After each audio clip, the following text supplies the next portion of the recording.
8월 8일 주일 성령님과 함께하는 100일 가정예배를 시작하겠습니다. 다 같이 주님 가르치신 기도합니다. 하늘에 계신 우리 아버지, 아버지의 이름을 거룩하게 하시며 아버지의 나라가 오게 하시며 아버지의 뜻이 하늘에서와 같이 땅에서도 이루어지게 하소서. 오늘 우리에게 일용할 양식을 주시고 우리가 우리에게 잘못한 사람을 용서하여 준 것 같이 우리 죄를 용서하여 주시고 우리를 시험에 빠지지 않게 하시고 악에서 구하소서. 나라와 권능과 영광이 영원히 아버지의 것입니다. 아멘. 찬송가 300장 내 맘이 낙심되며 찬송가 300장을 부릅니다.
이 시간 우리에게 주시는 하나님 말씀은 구약성경 열왕기상 19장 4절로 8절입니다. 열왕기상 19장 4절로 8절 말씀을 한 절씩 교독합니다. 제가 전체를 읽겠습니다. 자기 자신은 광야로 들어가 하룻길쯤 가서 한 로덴 나무 아래에 앉아서 자기가 죽기를 원하여 이르되 여호와여 넉넉하오니 지금 내 생명을 거두시옵소서. 나는 내 조상들보다 낫지 못하니이다 하고 로덴나무 아래에 누워 자더니 천사가 그를 어루만지며 그에게 이르되 일어나서 먹으라 하는지라. 본즉 머리맡에 숯불에 구운 떡과 한 병 물이 있더라. 이에 먹고 마시고 다시 누웠더니 여호와의 천사가 또 다시 와서 어루만지며 이르되 일어나 먹으라. 내가 갈 길을 다 가지 못할까 하노라 하는지라. 이에 일어나 먹고 마시고 그 음식물의 힘을 의지하여 40주 40야를 가서 하나님의 산 호렙에 이르니라. 아멘. 사람은 형통하고 성공할 때보다 시련과 역경 속에 처할 때, 광야의 혹독한 시련을 만났을 때 자신의 실체를 더 확실하게 알게 됩니다. 열왕기상 18장과 19장은 한 장 차이입니다. 그런데 불의 선지자 엘리야의 모습은 천양지차의 차이가 있습니다. 그는 열왕기상 18장에서 갈매산에서 불을 내려서 능력의 종 불의 종이라고 하는 이름을 얻었습니다. 그리고 바알 선지자를 기존 시내가에 가서 다 처단했습니다. 능력 있고 무서운 사람, 강한 사람으로 비춰집니다. 그러나 열왕기상 19장에 보면 이세벨이 엘리야를 죽이고자 했을 때 그는 도망가서 브에르사바 광야로 들어갔고, 거기서 하루길쯤 더 들어가서 홀로 있으면서 하나님께 기도하기를 나를 죽여주십시오, 이런 초라한 모습을 보입니다. 바로 이것이 인생이라고 하는 점입니다. 지치고 낙심되어서 광야에 혼자 있을 때 그는 오히려 영적으로 더 성숙해지고 자기를 바르게 깨닫게 되었다고 하는 점입니다. 오늘 본문을 통해서 주시는 교훈을 함께 살피겠습니다. 먼저 4절에서 엘리야의 고백입니다. 광야 루덴나무 아래서 그는 죽여달라고 하나님께 부르짖었습니다. 그러면서 끝부분에 나는 내 조상들보다 낫지 못한이다, 이렇게 말을 합니다. 자기를 죽여달라고 한 이유 중에 하나가 이렇게 나는 조상보다 못합니다, 그것입니다. 이 말은 두 가지 의미가 있는데, 그동안 불의 능력을 일으켰던 엘리야는 조상들보다 조금 낫다고 생각했던 것 같습니다. 그리고 또 한 가지는 조상보다 못하면 그러면 죽어야 되느냐 하는 질문이 생깁니다. 이제 광야에 놓였을 때 그는 깨닫기를 내 존재는 조상보다 못한 별거 아닌 존재구나 라고 생각을 했다는 점입니다. 그 전에 그는 능력과 불의 종으로 스스로 생각을 했습니다. 사실은 엄밀한 의미에서 하늘에서 불을 내렸지만 그것은 자기 능력은 아니었습니다.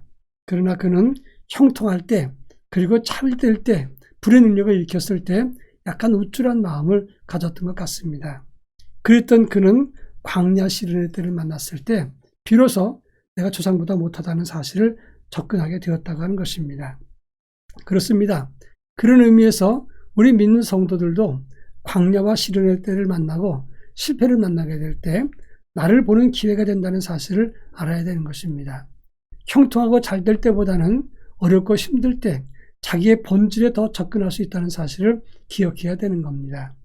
그런가 하면 엘리야는 낙심하고 절망했을 때 하나님은 어떻게 하셨습니까? 5절과 6절의 말씀을 보면 천사가 그를 어루만졌고 숯불에 구운 떡과 한 병 물을 가져다가 주시면서 일어나 먹으라, 이렇게 말씀했다는 점입니다. 여기서 어루만지다는 말은 나가라고 하는 동사를 씁니다. 이 말은 하나님이 특별히 돌보신다, 또 도우신다는 뜻인데, 하나님은 절망과 낙심에 빠져있는 그를 만나주시고 어루만져 주시면서 떡과 물을 공급해 주셨다는 점입니다. 중요한 것은 우리도 마찬가지입니다. 우리가 갑작스럽게 슬럼프를 만나거나 절망과 낙심을 만났을 때 하나님은 저 멀리 계신 분이 아니라 우리를 어루만지시는 분이라는 사실을 알아야 하는 점입니다. 우리에게 생명의 떡과 생명의 생수를 가져다 주시면서 우리를 어루만지시는 분이 우리 하나님이시라는 사실을 기억해야 합니다. 많은 사람들 중에서 특히 시련 속에서 극단적인 선택을 하는 사람들은 나를 찾아오는 위로의 손길을 보지 못하기 때문에 극단적인 선택할 때가 많습니다. 이제 우리도 절망의 상황에 놓였을지라도 절망과 실패만 보지 말고 그 속에서 임하시는 하나님의 손길을 보고 다시 이래저런 영성을 가져야 할 것입니다. 그런가 하면 마지막 8절에 보면 엘리야는 생명의 떡과 물을 먹고 난 다음에 일어서서 그 힘을 의지해서 40주야를 가서 하나님의 산 호렙에 이르니라, 이렇게 말씀했습니다. 이 호렙산이라고 하는 것은 모세가 하나님과 더불어 대화했던 신성한 장소입니다. 40주야라고 하는 말은 40은 고난의 수를 의미합니다. 고난의 길을 걸어가서 하나님 앞에서 모세가 하나님을 만났던 그 신성한 장소에서 하나님 앞에 서게 되었다고 하는 점입니다. 하나님과 대화하고 하나님의 부르심을 확인하고 또 하나님이 주신 또 다른 사명을 위해서 절망과 한탄의 자리에서 일어서서 하나님 만나는 자리에까지 나아갔다고 하는 것입니다. 바로 이것이 중요합니다. 오늘 우리도 이 절망과 낙심의 자리에서 일어서서 하나님 앞에 나아가서 하나님의 음성도 듣고 하나님 주시는 생명의 힘도 공급받고 하나님과 교제하는 영성을 가져야 할 것입니다. 다 같이 기도합니다. 시련과 역경 속에서 우리의 믿음과 그리고 우리의 영성을 점검하게 하옵소서 기도하길 바랍니다. 또 나와 함께 하시는 하나님 손길을 통해서 다시 힘을 얻고 일어서는 영성을 가지게 해달라고 기도하겠습니다. 기도합니다.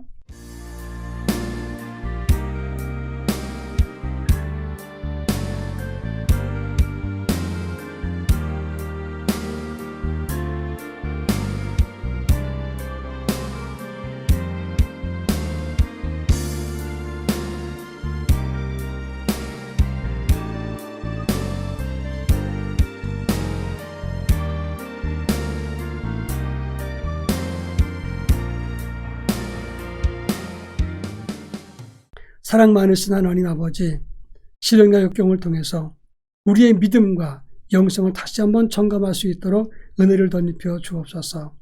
또한 시련과 역경을 통해서 우리와 함께 하시고 우리를 오르막이시는 그 손길을 경험하게 하시고 그 손길을 통해서 다시금 생명의 힘으로도 일어서는 삶, 그리고 다시 한번 하나님의 역사를 위해서 앞으로 전진하고 하나님 앞에 서는 그런 믿음의 삶을 가지게 하옵소서. 예수님의 이름으로 기도합니다. 아멘.